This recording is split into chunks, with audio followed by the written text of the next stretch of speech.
Golden, right. Okay, so on this one, and it'll only be us lot because Ryan is unable to work a laptop.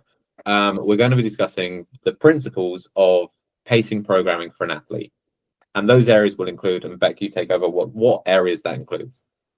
Okay, so it's going to include pacing of their squat, their bench, their deadlift, but what are you pacing? It's the intensity throughout the block, most likely. You can even look at the pacing throughout the week. Generally, people categorize it into primary, tertiary, quaternary, that includes, or is part of pacing. There are many different strategies of pacing. You can have linear RPE throughout a block, so it's the same top set throughout. You can have is that linear? That's static. No, I think you're static. Yeah, so that's static. Linear is like you go up the same RPE jumps every week. And then there's also exponential, where you start off with smaller jumps and you get them bigger towards the end of the block. Now, they all have different uses, but that's generally what we're talking about with pacing. So would it be fair, like, as a fair overview, typically something like a static program, so if someone, like, we'll just use RPE as the caveat for this, is if you see someone, like, let's just say it's a singlet 6 every single week, most frequently related to some form of data collection. Like, you're often looking for what is the response to the rest of the protocol and an assumed response to it, unless you're a bit more emerging strategies. Whereas either a linear is an assumed needed outcome or an assumed rate of response. And then exponential, which I swear there's another term for as well.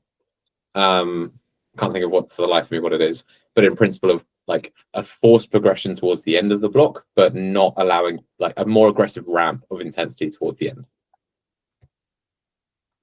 Yes, I don't know if that was a question to me or you're just telling people what's going on. A question if I'm like framing those correctly. Yeah, I'd say the understanding's there. Like, I would have static for measuring a response or an adaptation. So as long as the athlete understands RPE, though, like you could give some people RPE single at 8 throughout a block and they'll just do the same weight regardless of how it actually felt. It's because they think that's what it means. Whereas what it actually means is I want RPE 8. If it goes up, fantastic, you're getting stronger. If it goes down, okay, maybe we're too fatigued, undertrained, depends. And then Lucy's lost her shit was what? I do that. I pick a weight. I'm like, that's RPE 8, and just. Oh, I do so that. we will talk about the Just that, psychology. like, clarification, like I'm wrong. We'll talk about the psychology of those approaches because obviously I program you and I vary the approach based on what I know you'll do regardless. So we can come back to when people are wrong. And yeah, absolutely, like linear progression being, or linear pacing just being like that. We start low, finish high kind of theory. Maybe it's a forced adaptation. Maybe it's a gradual exposure to heavier loads. Maybe it's fatigue management. And then the exponential one, I think, is more related to fatigue management. And you can go into the nuances of like what lift suits their biology, what lift maybe fatigues them the most. It's quite related, like how long or short the block is as well. Because if you've got a 3-week block with a 1-week taper, you either need to start it quite high to finish at like a RPE 8, for example, or you need to have the static RPE approach. Like the linear approach may only get you to like a 7 or something if you start at a 5, which is what a lot of people do. One of the additions I'll make to this is more of an undulation. So where we're talking about either like, we'll just keep it as simplistic as possible, like running it as 5, 6, 7, 8 versus 6, 6, 6, 6 or 5, 6, 6, 8. The other one that we like, I see very infrequently, but obviously has its. Was that a cough, Alice? Like you just. Oh, okay. Yeah, I'm muting myself to cough. All I saw was like giggling behind the hand. Is an undulation of those RPEs. So people who will run something, let's say it's over a 6-week block, that's something like 5, 6, 7 back to 5.5, 6.5, 7.5, and like having a shorter version of the same principle, but an undulation between it. Or if you did that over 4 weeks, I've been programmed before by a previous coach at running like 6, 7.5, and then back to 6.5, 8.5. The caveats to those, I think, are way too niche that I would even justify a generic principle for how much we're covering here. So probably not worth getting into, unless someone wants to. Okay, so talking about like those individual blocks, then we can bring it back to Adam, what we were covering before recording started, is where we might see differences in those approaches. So we obviously, you were mentioning about, which was off the recording call, we'll redo that version. In competition, when we're seeing like if it's a soft competition versus a primary competition. So well, you cover what you were explaining within that as simplistic as you can. So like the tangent of athlete pacing that I was going down with my question was, when you get let's say you get a new lifter, it doesn't matter what level that lifter is, the goal is maybe to have one competition within the year as your main focus, so your biggest performance, and then prior to that competition or around that competition, you're going to have meets at varying levels. So you might run a soft meet, or you might run a meet just purely for data collection of the athlete to take forward into your main goal of the year. And then this can transition into national versus international lifters. So their prioritization will be slightly different. Like they will have set meets that they would have to do. So the coach will say, okay, we're going to do a meet to qualify for nationals. It's going to be super easy. We're just going to take it nice and soft. And then that nationals, that's when we're going to prioritize your performance to then lead into the international. So it's a good relation, like back to the block principles, tying closely, because obviously it's a bit of a tangent to the principle. But if we would take those block examples, so we're saying about running a soft protocol if we're running a competition where the outcome of it isn't required to be at your best performance, that might be one of those blocks where it's running just on data performance, so very soft into it. If it's a block that's the preceding a very high level competition, one that has more value, then that might be one where we're pushing intensity within that peaking phase to a higher level to get a better representation of what the output's going to look like. I'm going to go like a niche version in addition to that, which I feel like I might be going a bit too tangent, so someone in a minute can pull this back to the fucking point. But as a good example is actually what me and Lucy have been talking about within her programming. So if I cover that, Lucy, how well are you going to be able to add to this? You're familiar, right? So in principle, what we're doing this block versus what we're doing in comp. So we're ramping up heavy into this block now. We're kind of doing a mini peak 4 weeks out, and then we're ramping. We're kind of going into like from 8.5s to 6.5s next week, and then we're ramping up again nice and quick. So instead of having like a longer prep into comp, we've done a longer prep now, and then kind of ramping up faster. Yeah, so I explained that terribly. That's all right. The principle of it is like on the calls, you fully nailed what it was for. But the point being that we were identifying the potential strength early and then letting the ramp be less concern about like gradual. We have a much better idea of what that load will be over those weeks. And so we're not using that peak to be such an identifying factor of what those gaps need to be each time. We're literally effectively just taking 1 week that we know exactly what those openers will look like. We know how the third attempts will fall based off of 7 weeks out. And that block will be ran instead. So 3 week, very short prep and a 4 week, very aggressive block beforehand that was like quite true to where we're going to be. Which I'll be honest, you've undershot everything, so it's not really worked. But the squat was really good. It was positive. Is this something that you've tested before? A lot. So it's not normally with athletes where if the competition has moderate value. So if it's one where it's like, so Lucy going to nationals, we know we want to win. There's certain numbers that she want to hit and qualify for international. However, second place to her, probably a relatively large margin. So the stress isn't too substantial. And so it's much more about like right now, off of the prep that we've been doing, things were sketchy at the beginning. We wanted a very good idea where we were to take the stress off of the last bit of prep, because traditionally her last bits of prep, she takes a degree of stress into that, being like, where am I going to be? What's this going to fall like? We already know as of right now, roughly how good things are. And so we can take the stress off for those 3 weeks previous. So did it just look like a kind of a back-to-back? So instead of sort of, you know, you've got your 6, 7, 8 weeks out and you're sort of like looking at the progress growing through, and you've already got an idea of like the end game, and you're just sort of going week by week at that point leading in.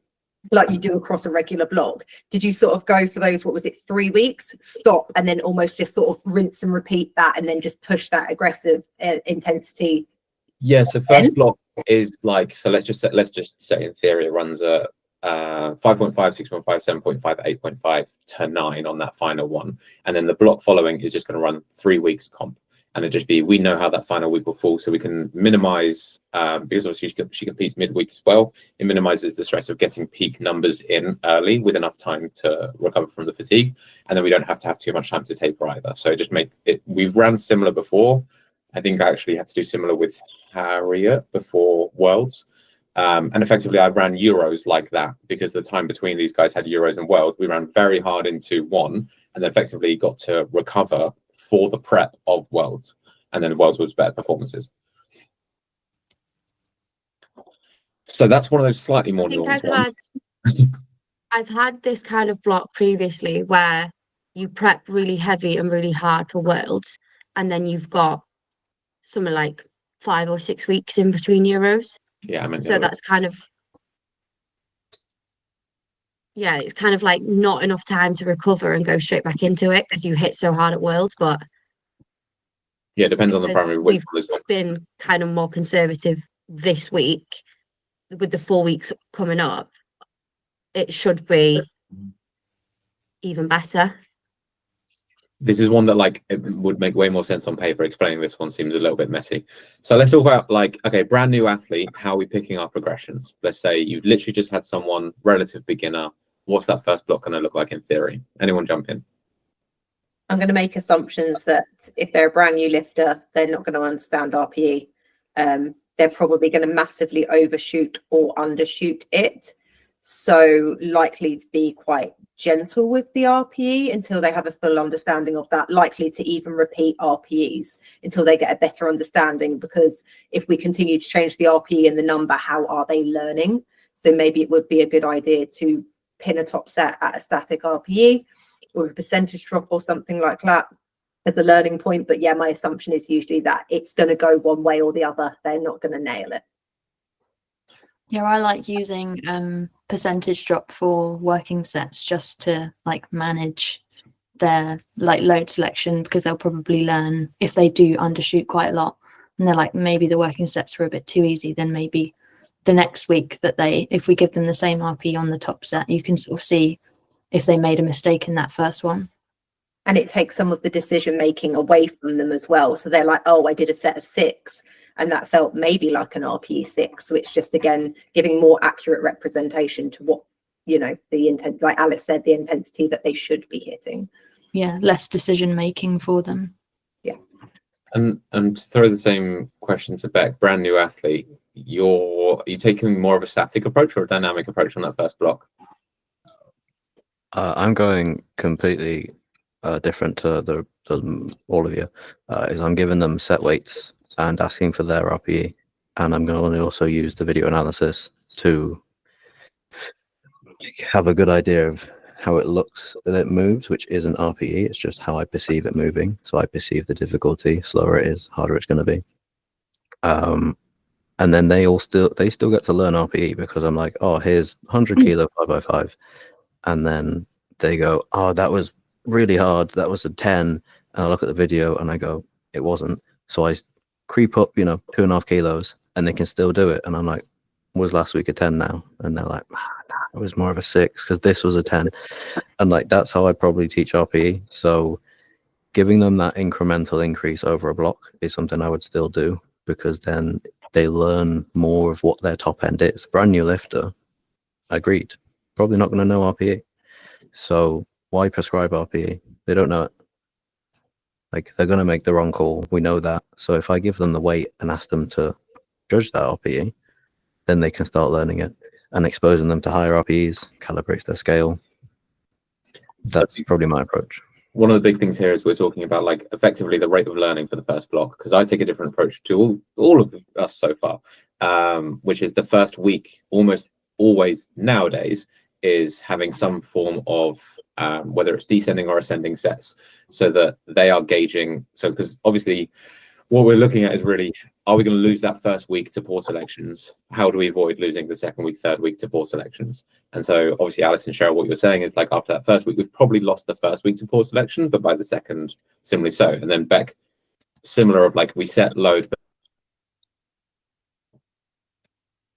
the reason I'll go like ascending sets, let's just say we've got set 4, set 5, set 6, at 5, 5.56, is it's that they have to rate things closely related as opposed to like a single and they're not going to get to gauge it again. I'll try to use it A, to limit how fucked up those jumps can be, and B, that they're already gauging the difference between an RPE or a half RPE.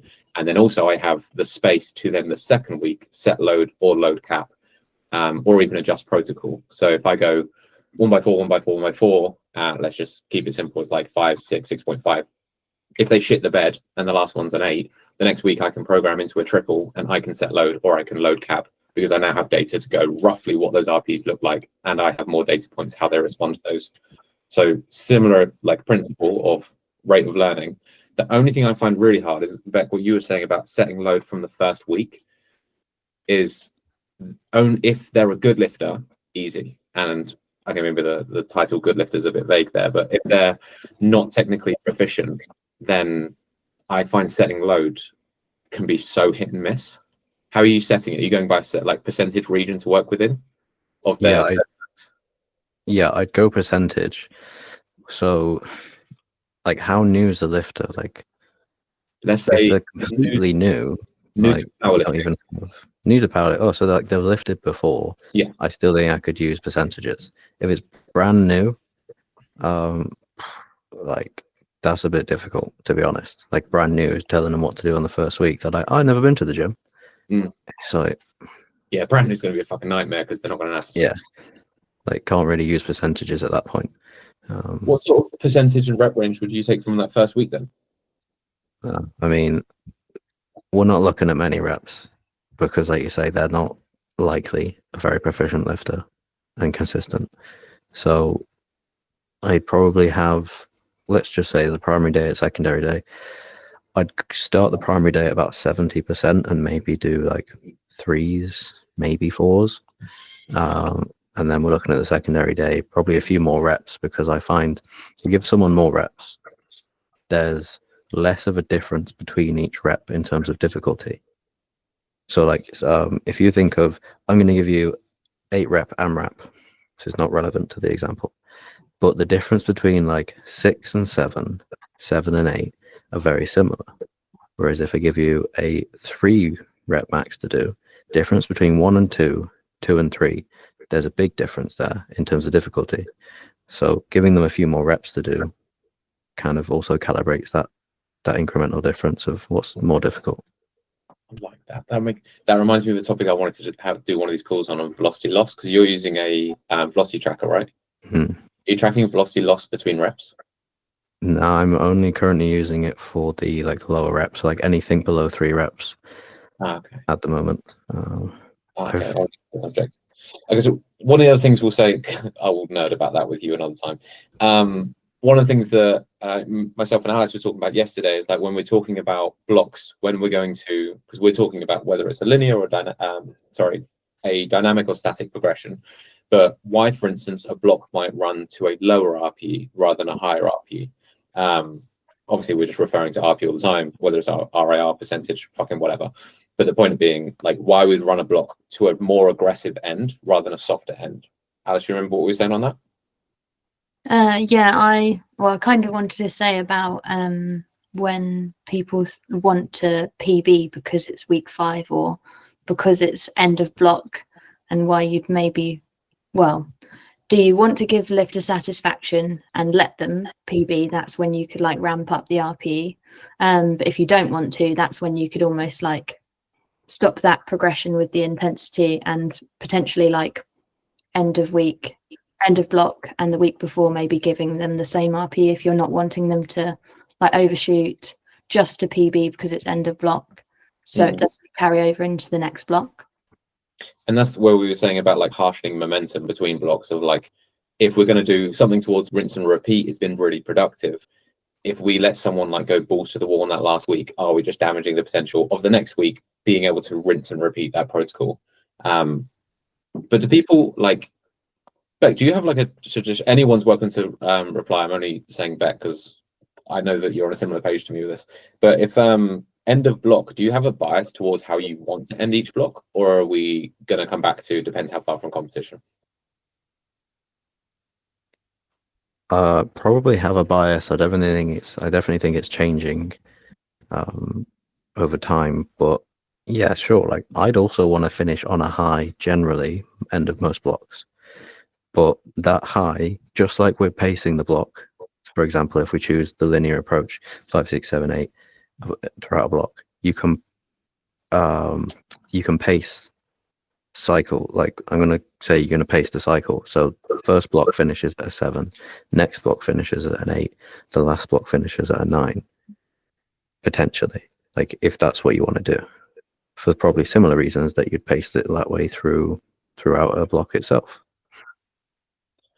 I think Most likely that last block is the one that finishes at 9 is probably gonna be a competition.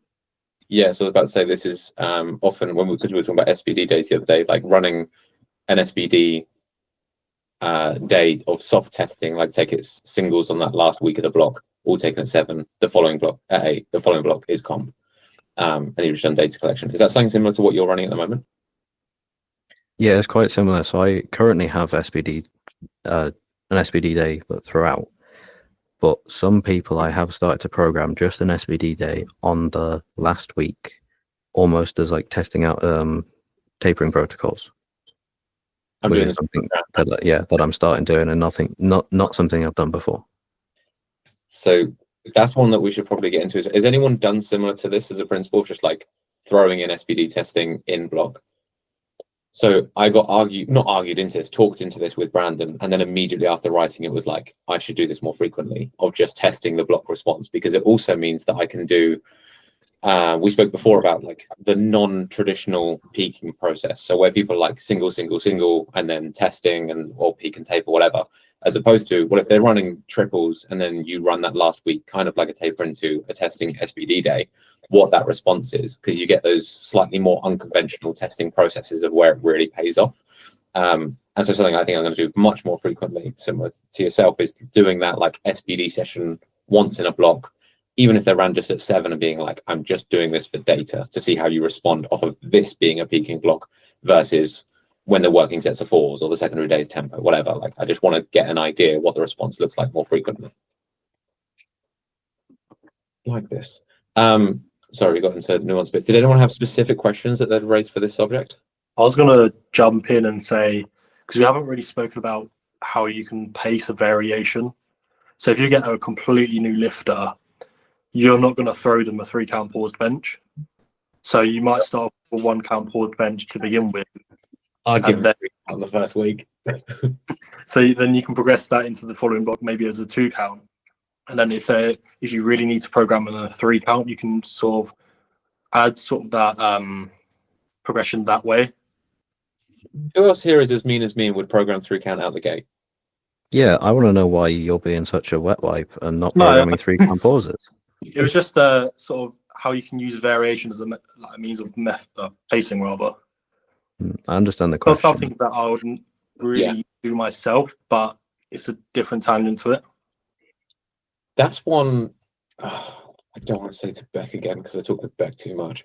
Okay, so we've done this as principle. Like probably everyone's done this, right? Where a primary day, let's say primary bench, has been run as a variant before running as a comp lift, or primary. Explain. Go. So yeah, to kind of answer that, or to reiterate what Calvin was saying, you're talking about like running a 1-count as like a variant and then into a comp pause, right? Just make sure I'm understanding that correctly. Yeah, or for instance, if you've run a pause deadlift and then deadlift, or you've run close grip and then you've run it into comp grip. Okay. I don't have a great answer, being completely honest. Beck, you picked the wrong person. Try another one. Cheryl. Oh my God, I've lost track of Alice, your turn. I don't even know what the question is Adam, anymore. what have you done? Oh, for fuck's sake, guys. Right. Lucy, let's go. Come on. Go on, What have Lucy. you got? So I've done this with one of my clients because there was a breakdown in her initial deadlift but her progress with pause deadlifts meant that she actually kept her form. So I programmed pause deadlifts as like the primary, followed by deadlifts to reiterate keeping that position. So the progression that I picked was taking the initial deadlift, taking it to like a secondary after a pause. I then carried the pauses into as like the primary, and then took them to like the higher RPE, and then normal deadlifts were used as like a secondary accessory. And then that meant that when we threw in, we kind of reversed it to make sure that those primary normal comp deadlifts followed the right trajectory and had kept the form that was required that she had in the pauses, then it worked. Is that what you mean? Yeah. Well, I think we're talking about like pacing progression through the use of the variation as well to make it reliable, because you're kind of pacing technique, not just intensity. So of being like, if I just push intensity right now, we know the breakdown's going to be there too early. The outcome is not going to be anything representative. And so you're using something to like, and I've done this tons with people in this chat of being like, we're going to push the variant aggressively to create the reliability of the movement to then push the movement itself, which I think is a process that's less frequently seen. Now that everyone's familiar with the topic, anyone want to weigh in on it? So we're saying sort of like you're starting with, like Lucy said, really like made perfect sense, putting that sort of like that primer or that first single in at a variant to make sure they're getting it right or understanding the movement or whatever, and then taking it back out. But so it's become the primary day, so we're using it and then we're sort of phasing it out again just to run as a normal movement. Exactly. Yeah. Okay. Yeah, no, I think I did this. I have done this with 2 count pauses before as well, and this has worked really nicely. Carried over well. I've actually tested the same principle, which has been seen much more recently in my programming quite a bit. I'm just kind of playing with the idea of, let's say that the aim of the block is to push a double using a set previous, not just as fatiguing, but to control the load management of that double. So it'll be a triple into a double. Everyone has probably seen this in some format on some movement at the moment. And there's a lot of data collection for me of like where to progress it. So let's just say it's running a triple. The triple has a slow rise in intensity. The double has a harsher rise in intensity. And the final week, remove the triple, push the double. That has made it not only more reliable on selections every other week, but it's controlled the rate of progression much better, unless someone shits the bed and makes terrible decisions. But it's a really good way to control that. And I've seen nigh on every example I've played with it, as long as the separation between them is sensible, to have a really strong payoff on that final week of the block. And it gives a nice way to kind of in block taper to some extent and remove some of the previous fatigue and push that double, triple, whatever it is. I think that really helps the lifter to also understand sort of the jumps that are expected and sort of develop that understanding of that. We ran this on your deadlift, right? I agree, but also like I have this at the moment, and I had a gap that was too big between my double and single, so I threw in another single and then had my top single. Yeah, so and that's then I undershot, so I should have gone higher on my top single. But then like in my head, I'd done a working double, another single, and then another single. I was like, oh my god, enough's enough. Do you know what I mean? Not doing cardio. You did effectively end up with like a 1x2 at 6, a 1x1 at 6, and 1x1 at 7. No. Yes. Yeah. Yeah. I know the loads. I know the 185, the 192, and the 200. Like I know what the RPs were. Fucking try me. But yeah, I think that's the only one where it becomes too much disparity, where the gap's too big that I'm then trusting them to make a decision that I was trying to reinforce their decision making, which is a bit harder. How many people here? I have a kind of controversial question, which kind of goes back to what we were talking about earlier. I feel like you're all just going to say no, but have you ever programmed like backwards? Like you've ramped up into, say you do like a 5.5, 6.5, 7.5, 8. Have you ever then gone like next block, so it carries on? Have you ever then gone 7.5, 6.5, 5.5? That's so weird, because no, I haven't, but I was thinking about this last night. Literally, this popped into my head and I was like, I will bring this up, but you brought it up first. And I don't know why it came into my head. It just did. Has anyone tried that? Does that work? I've not tried it. For what purpose? What cheese were you guys eating last night? Like, that's why I haven't tried it, because I couldn't think of a reason why I would do it. So but it did pop in my head, and I was like, I might, if someone can get like a really nuanced reason why this makes sense, but this feels like the equivalent of being like, has anyone tried warming up in reverse? Like load the max and then go down. You don't, because you climb first and then you reduce. It's sort of Okay, has like- anyone tried that warming up to the bar by working up to 200 first? No, but I'm gonna now. Someone I give feel me like it might work if I'm trying to, like, if you get to like a peak and then it's kind of like the quick week into a comp, but that's not a whole block, so that's kind of stupid anyway. But you could use it if you like increase the weights, but then decrease the RPE? how you do. So the only way I can think of doing this is doing like a set of 5 at 8, and then you do a set of 4 at 7, a set of 3 at 6. But wouldn't the weight probably just stay the same? And obviously Roughly. those weeks, like the last 2 to 3 weeks, and then the next 2 to 3 weeks, you would have so much intensity there. Like, would it just be massive fatigue that would impact the lighter weeks? Like, would it just end up like Beck said, much of a muchness because you just feel really battered? But would it be consistently Just have a reduce the relative Well- intensity? So you take a 5 at 8, the next week you take a 4 at 7, the next week 3 at 6, and you're working all the way until, well, I don't know fucking why you're doing it, but I'm trying to think of reasons to justify, except for you're reducing the relative intensity and increasing specificity. But in terms of like efficiency of programming, I think it's like shit at a wall and see what sticks. Lucy, let us know how you go on. Please don't fucking write it until The Someone closest feel- thing I've come to that is bringing reps down over a block of the top set, when all of a sudden, like, I'm going to compete in 6 weeks. Oh, thanks for fucking telling me. And then it's like, right, well, we were doing 5, so we've got to get some specificity going, because at the moment you're on RPE 5, set of 5. We got to compete in 6 weeks, so let's bring that down. But then I'd also keep the intensity the same until there's like, so it'll be like a 5 at 5, 4 at 5, 3 at 5, 2 at 5, 1 at 5, just because the intensity is going to go up. The load, sorry, is going to go up. The intensity will probably stay the same. And then once it singles, we can try and bring that up. Sorry, so I have another question, if that's okay. I love the It question. Go for Kind of it. ties like straight into what you just said. If you have a new lifter to powerlifting, and like we kind of touched on this earlier, but you say start them off with even a 3 count bench, whatever it is, but you're getting used to who they are and you want to make some adjustments to their maybe stance, their bench position, maybe it's their deadlift form. Would you keep the RP the same as they're learning, they're new, and you're changing things about their technique, stance, etc.? Do you keep the RP relatively the same? So like maybe 5.5, 6, 6.5. What happened? Yeah, 5.5, 6, 6.5, 7 as a block. So it's relatively low intensity, and then you actually not forcing them to go hard when you're making adjustments.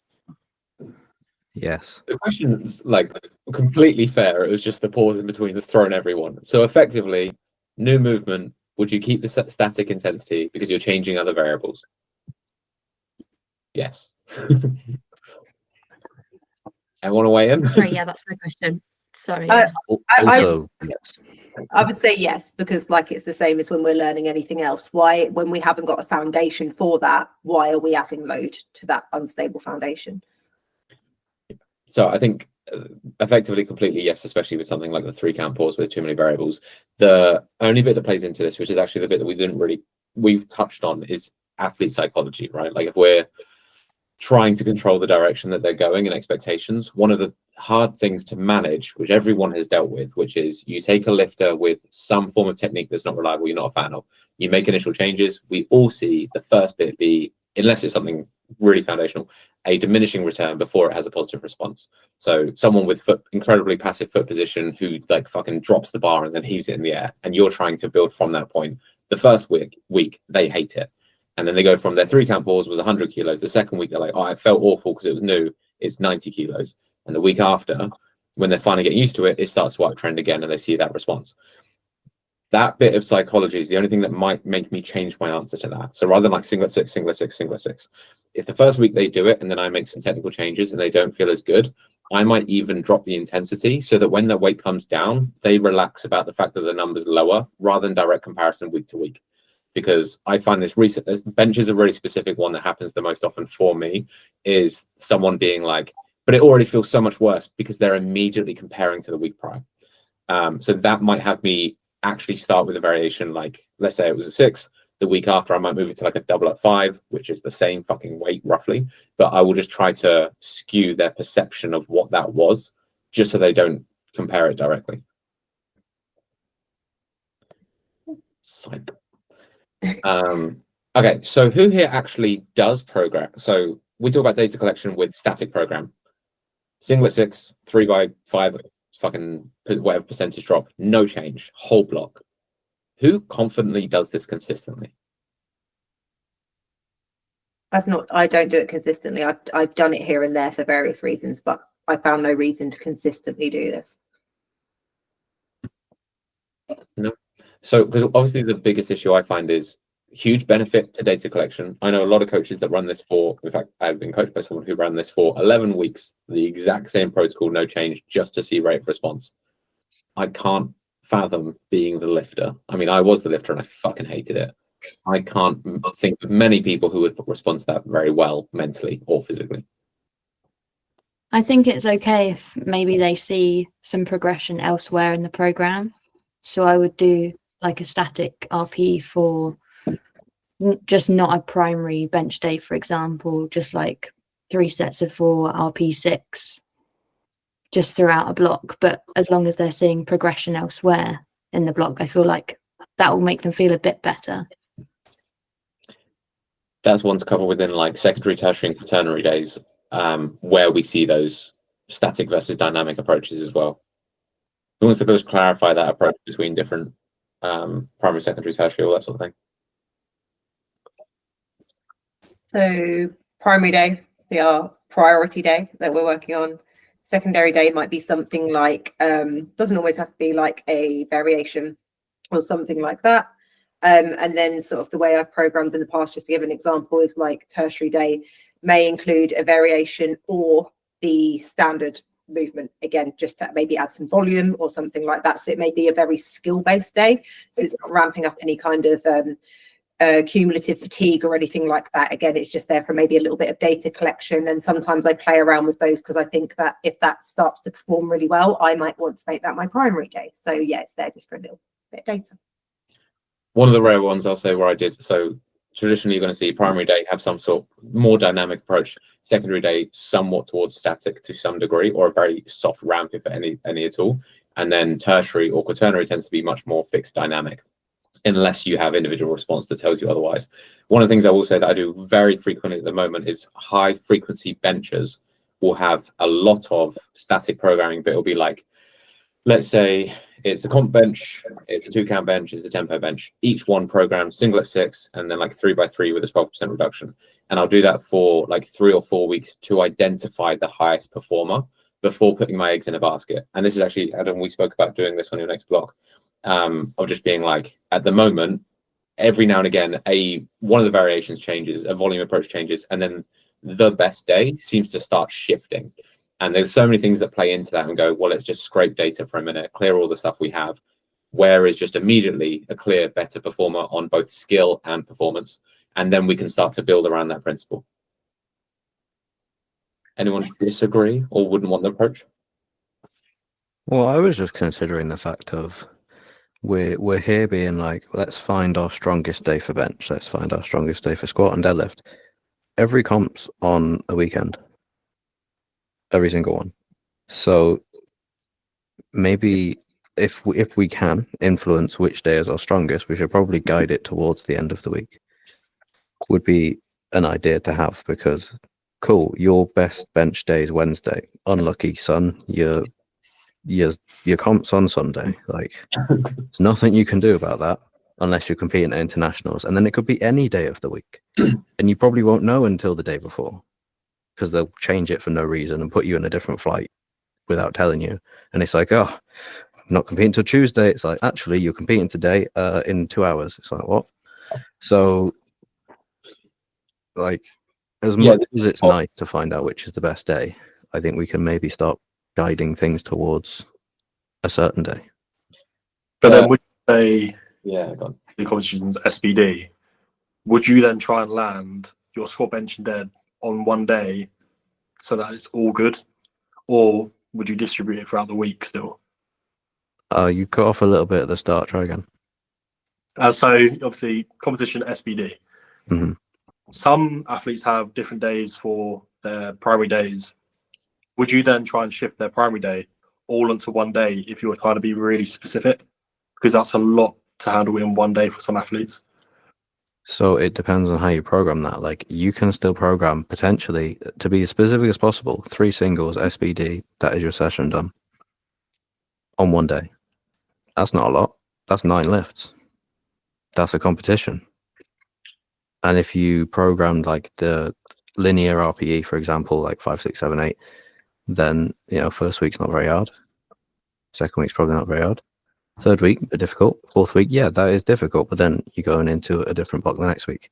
The reason you would have your competition, squat, bench, deadlift on separate days is to probably give you a longer recovery between them. So like primary squat on a Monday, for example, primary deadlift on a Thursday, for example. Plenty of like recovery for your central nervous system between them. But I don't think you're going to get that much fatigue having them on the same day, so you can. And if you're looking at the working sets now afterwards, those can be separated out. So, because it's the first time we get some disagreement, I'm really a fan of. I agree with the principle of like, okay, so competition is going to be weekend, except for when it's all the internationals where it's a fucking nightmare and you have to adjust. But that adjustment is where you adjust peaking and tapering processes. Like, Lucy, how many times have we had you compete either a Sunday, a Saturday, a Thursday, a Friday, and random fucking days? And that process has to change. The outcomes, though, very similar. Like, very much catering to get that outcome on a certain day, which I don't think drastically changes where your primary had to be. It changes where your peak of a block and your tapering of a block and where those intensities sit quite a bit more. But the other thing being, like, the bit I really agree with is it should be an end of the spectrum. So the thing I don't like is when a primary day is like bang in the middle of the week minus a deadlift. So people who program like a secondary squat and a primary squat midweek, that I find really hard for peaking and processes, because it's not quite towards the end of the week to give enough that come the final tapering period, we have enough to work with. But come the week before, where we push the intensity, the recoverability is not as good. And so squat being right at the beginning, even if the primary bench day was right at the start or right at the end, that I find to peak and taper very easy. Deadlift that starts to shift too late or squat that shifts too late, I do find that much harder. So I'd agree with the principle of keeping it closer to the comp. But if it's Monday versus Friday, I think they're both workable. Yeah, and I think mainly the point I could have been working towards there is that the primary, in my opinion, or secondary, tertiary, is related to the adaptation you're trying to cause. So the primary day being what day is creating the adaptation for strength, for example. So which one's at the highest intensity? If it was hypertrophy focused, the primary day would look very different, bless you. And then the data collection from that top single can come closer to the weekend, because that's when your performance matters. It doesn't mean that you have to do your 3x3 at 80% on your squat on that weekend day. It could just be that maybe you should take into account the data collection you have close to the weekend as a bit more important than the stuff you have on a Wednesday. Yes, I agree with. This is also why when you get a new client and you're like, what days of the week can you train? And they're like, I can do Tuesday, Wednesday, Thursday. And like, well, comp's going to be fun. Like, that becomes a little bit trickier to get it appropriate. Like, I have someone who, because of equipment, and she works from like she has to train at 4 in the morning, whatever.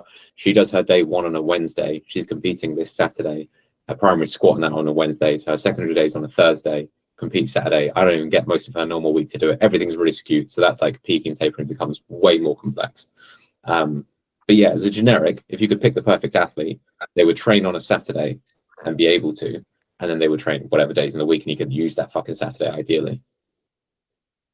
I just don't get many of those easy ones.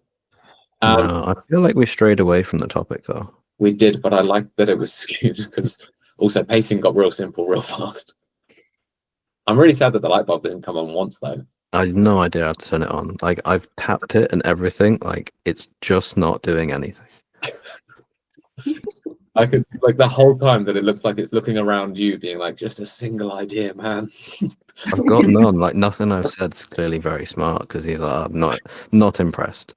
I'd love that if you were like, I don't know. Boom. Is there anything anyone wants to contribute before I stop the recording? The only other subjects on here that I think would have been relevant is looking at the if the block is running well, when do you know you should change it or keep the momentum? And then I added to that basically determining the RPE jumps based on that, like do you still become aggressive with those choices, and like you then go rinse and repeat into the next block, or like when do you know when to call it? And I know this will be relative to obviously like before competition, because that's going to be structured completely differently. Do you just find out? Do you just know your athlete? Like just what a general idea of what people do when things are going so well. Do you just carry on? Well, why would you change something that's working? Because you may run them into a really high fatigue, and then you may dig them into a hole that it's hard to get them back out of. So like, where is the sweet spot where you start again? Where is the intensity where you end? But if the outcome is that they're progressing and you mitigate that fatigue, you can manage that quite well, and you can constantly run the same protocol until it doesn't work. It's only when it stops working then I would address that. But what are you doing to mitigate fatigue, and what are you assessing as not working anymore? Well, it'll come down to the protocol. Like, you know, the athlete. So if you're coming to a week 4, week 5, you can shift some things around. Maybe you would take out some sets of the accessories, or maybe you manipulate the sets on your primary or secondary days or something like that. So you can always manage that fatigue so that the next block runs smooth, so you can just keep rinsing and repeating, right? So You've just changed the protocol. That's what you've explained. We've outlined that it's working. You just changed it. No, but so the protocol itself has in week 4 or week 5 some sets change. So a reduction in intensity essentially. So it's in the protocol. So that protocol then would run again, but it's at that week 4 or 5 you will shift some fatigue away. So that is the protocol itself. At what point do you know how to do that? So what are you preemptively doing that? Are you just like, I'll just drop this now? And then how do you know if dropping that is going to have an impact on the protocol and therefore the performance? Because it's been, like you said, it's been working up until now. So why are we changing it?